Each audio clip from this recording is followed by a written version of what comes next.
Começamos a nossa palestra com uma pergunta. Tem a história um alvo para o qual avançamos, ou é a sucessão dos acontecimentos mero efeito dos caprichos e ambições humanos, sem relação com um predominante propósito? Através dos tempos houve diferentes maneiras de encarar a história, diferentes filosofias da história. Para os antigos gregos, a história se repetia em ciclos infindáveis. Os antigos egípcios a encaravam como estática, uma ordem imutável para todos os tempos. Para os racionalistas do século XVII, Voltaire entre eles, a história é explicada pela ideia do progresso inevitável, um ponto de vista que as duas guerras mundiais da primeira metade do século XX demonstraram errado. Após a Primeira Grande Guerra, Oswald Spengler defendeu o conceito de que as sociedades humanas, à semelhança dos organismos biológicos, estão sujeitas à lei do nascimento, crescimento, envelhecimento e morte. Para os antigos hebreus, entretanto, a história, desde o seu começo, é controlada por Deus, tem movimento e avança em direção a um alvo divino. Como afirma o professor Siegfried Schwantes no seu livro O Significado Bíblico da História, diversamente dos seus contemporâneos do Egito e Mesopotâmia, o homem bíblico demitizou a história e a encarava como a arena das atividades de Deus. A ação de Deus na história tem visado, sem privar o homem de sua liberdade, conduzir as circunstâncias para dois supremos acontecimentos, a saber, a primeira intervenção do céu nos negócios do mundo, realizada mediante a manifestação de Cristo, o Filho de Deus, há quase 2000 anos, e a segunda intervenção, esta ainda futura, para o estabelecimento de um reino extraterreno, o eterno reino de Deus. Esse reino é o supremo alvo para o qual a história se move. A esperança desse reino celeste, existe desde o alvorecer da história, mas tornou-se mais definida e mais viva como resultado das revelações do futuro que Deus fez mediante o profeta Daniel, cerca de 6 séculos antes de Cristo. Na divisão das Escrituras que leva o nome desse profeta, o porta-voz de Deus, há 4 cadeias de profecias, predições de sucessivos acontecimentos da história, todas elas culminando na vinda do reino celeste. Na primeira delas, somos postos face a face com uma das mais notáveis personalidades da história antiga, Nabucodonosor II, rei de Babilônia. Esse monarca babilônio quis conhecer o futuro, e Deus, para quem o futuro é como o presente, deu-lhe a conhecer, mediante um sonho, o que haveria de seguir-se ao seu tempo. O profeta Daniel descreve o sonho. Tu, ó rei, estavas vendo, e eis aqui uma grande estátua. Esta, que era imensa e de extraordinário esplendor, estava em pé diante de ti, e a sua aparência era terrível. A cabeça era de ouro fino, o peito e os braços de prata, o ventre e os quadris de bronze, as pernas de ferro, os pés em parte de ferro, em parte de barro. Quando estavas olhando, uma pedra foi cortada sem auxílio de mãos, feriu a estátua nos pés de ferro e de barro, e os esmiuçou. Então foi juntamente esmiuçado o ferro, barro, bronze, a prata e o ouro. Mas a pedra que feriu a estátua se tornou em grande montanha que encheu toda a terra. Versículos 31 e 32 de Daniel 2. Passando à interpretação, o profeta disse: Tu, ó rei, rei de reis, a quem o Deus do céu conferiu o reino, o poder, a força e a glória, a cujas mãos foram entregues os filhos dos homens, onde quer que eles habitem. Tu és a cabeça de ouro. Versículos 37 e 38. A parte mais nobre do corpo, a cabeça, e o mais precioso dos metais, o ouro, representavam Babilônia. A magnificência, a riqueza e a cultura da capital desse reino, também chamada Babilônia, fizeram dela a mais célebre cidade do seu tempo. O seu poder e glória, segundo o Dr. Werner Keller, não tiveram iguais no mundo antigo. A despeito disso, Babilônia não deveria permanecer para sempre. E interpretando o significado do peito e braços de prata da estátua, o profeta anunciou ao rei: depois de ti se levantará outro reino, inferior ao teu. Versículo 39.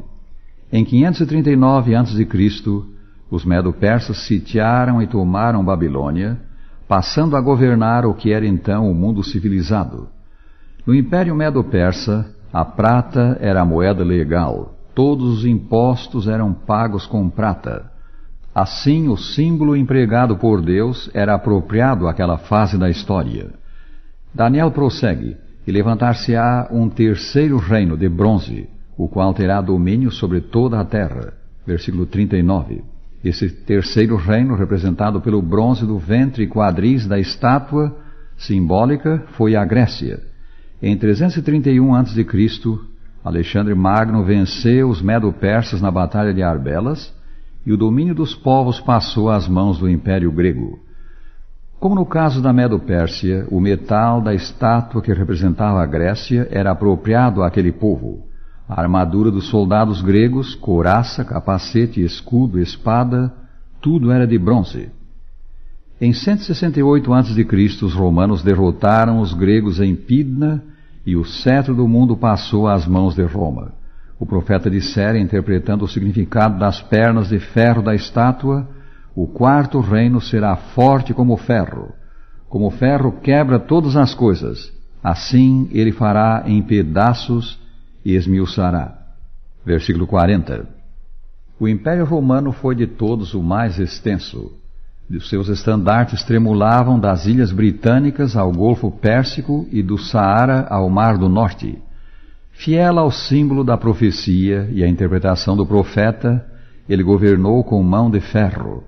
No seu livro Declínio e Queda do Império Romano, o historiador Gibbon diz, referindo-se a Roma: resistir era fatal e era impossível voar.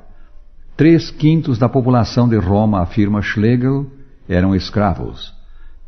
Que representava a mistura de ferro e barro dos pés da estátua? Explicou o profeta: será isso um reino dividido. Versículos 41 e 42. Após uma existência de 5 séculos como poder unificado, o Império Romano, entre os anos 350 e 476 da nossa era, fracionou-se em 10 divisões, 10 povos, que vieram a ser as atuais nações do ocidente da Europa: Alemanha, França, Inglaterra, Portugal, Espanha, Suíça e Itália. Daniel apontou ainda 2 outros significados da mistura de ferro e barro dos pés da estátua. Disse ele: quanto ao que viste do ferro misturado com barro de lodo, misturar-se-ão mediante casamento. Versículo 43.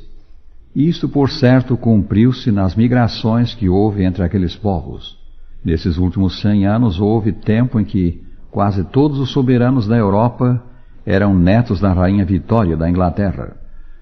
Agora o outro significado, versículo 43, última parte: mas não se ligarão um ao outro, assim como o ferro não se mistura com o barro. Noutras palavras, as nações que surgiriam das ruínas de Roma jamais se uniriam politicamente formando um 5º império universal. Houve tentativas de unificação. Carlos Magno quis reconstituir o Santo Império Romano. Carlos V quis unificar a Europa Ocidental. Também Luís XIV, Napoleão Bonaparte e, mais recentemente, Guilherme II e Adolfo Hitler. Mas todos falharam. Não haverá descanso na Europa, disse o ambicioso Napoleão, até que ela esteja sob um imperador cujos oficiais sejam reis. A sorte das armas sorriu a Napoleão a princípio, e a certa altura de sua carreira ele disse: em 5 anos serei senhor da Europa e do mundo. Mas veio Waterloo. A mansa chuva que caiu pela manhã, no dia daquela batalha, encharcou o terreno da área em que ela foi ferida. Napoleão não pôde empregar sua artilharia senão a partir das 10 horas, e isso deu tempo às tropas de Blücher para se juntarem às de Wellington. O genial guerreiro francês foi vencido e expulso da Europa. Eles não se ligarão um a outro, vaticinou Daniel. A seguinte parte da profecia desvenda o que para nós ainda é o futuro. Mas nos dias destes reis, o Deus do céu suscitará um reino que não será jamais destruído. Este reino, simbolizado pela pedra que feriu a estátua, não passará a outro povo. Esmiuçará e consumirá todos esses reinos, mas ele mesmo subsistirá para sempre. Daniel 2:44. Para onde marcha a história? Ela avança para o reino de Deus.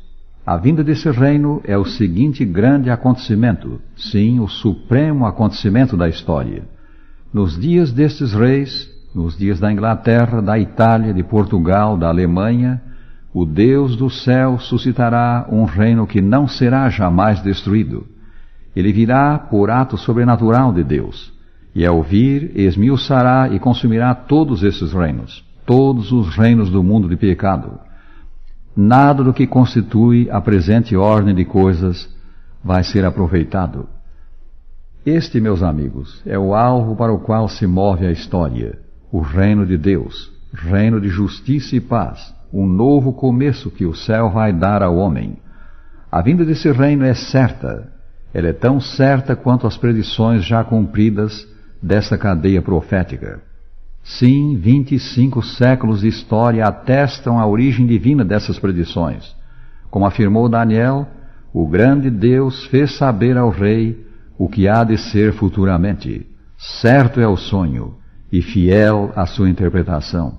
Daniel 2:45. Foi para transformar pecadores em cidadãos desse reino que Jesus Cristo veio ao mundo, porque Deus amou ao mundo de tal maneira que deu o seu Filho unigênito para que todo o que nele crê não pereça, mas tenha a vida eterna. São João 3,16. Prezado ouvinte, está a tua fé posta nesse amigo divino que perdoa o arrependido, que renova espiritualmente, qualificando homens e mulheres para o reino de glória que está para vir? Deus conceda que sim.